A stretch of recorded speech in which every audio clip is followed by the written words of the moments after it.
Let's get to read from Senator John Thune right now, the Senate Majority Whip. Senator, I know, good intentions run rampant throughout the Capitol, and I give all of you guys great credit for that.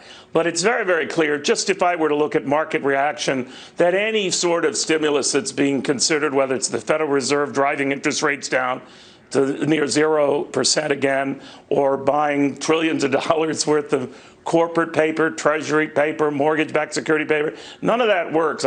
I'm wondering if a greater effort should be placed in just addressing the virus itself. You're absolutely right, Neil. That's where it all starts, and we're trying to deal with the symptoms, and we really need to be treating the cause. And the cause, of course, is the coronavirus, which we need a vaccine for. Obviously, in the meantime, we need to do everything we can to stop its spread, which has been the focus of all the activities by the medical professionals, and everybody is, I think, stepping in, trying to contribute to that. But we need to make it as easy as possible, get rid of the hurdles, the regulatory obstacles to getting a vaccine out there as quickly as possible. And usually it takes, there are tests and research period, test period, all that you have to go through.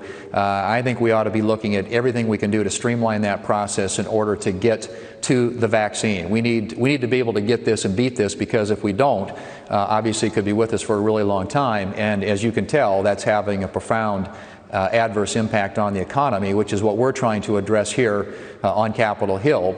But ultimately it comes down to beating this disease, and that's going to require coming up with that vaccine. Do you think, Senator, the President appreciates the gravity of all of this? The only reason why I mentioned it is it came to light today in his press briefing where Dr. Fauci sort of dialed back some of that optimism he had about getting this under control, that it's pretty severe, that it's not to be dismissed. I'm sort of, giving it a quick read, but that he wasn't on the same page as the President, Dr. Fauci. In other words, to say that this is something the President doesn't really appreciate is getting bad.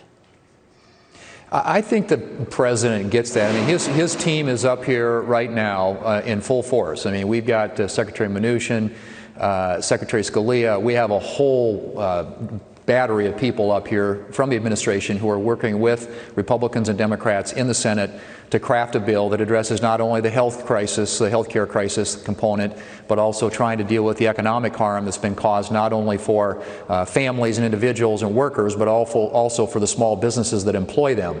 And so there is it's a full court press. I think the President understands that. I think everybody understands that.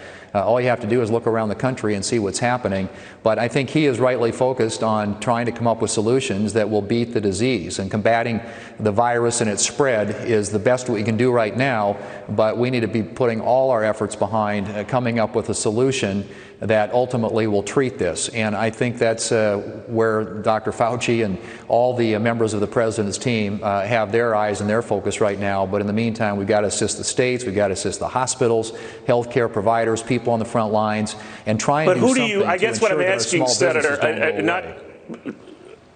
okay, not to be rude, sir, but just to be clear, the President, he's not minimizing this. I don't want to give people the wrong impression. He's optimistic. He's looking at the half full glass. I get that. As a leader, that's a positive thing to do. But when Dr. Fauci says, well, what he said, not quite, this is still a serious issue, I mean, shouldn't he be deferring to the medical experts and their read?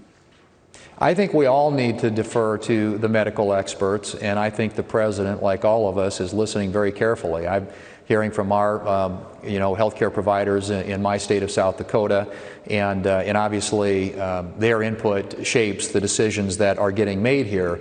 I think what people want out of the President, they want calm, measured, and reassuring leadership, and I think that's what he's providing. But he needs all of us to pull together, and each and every one of us, as you know, needs to be washing our hands and staying away from crowds and making sure that if we're not feeling well, that we're not going outside.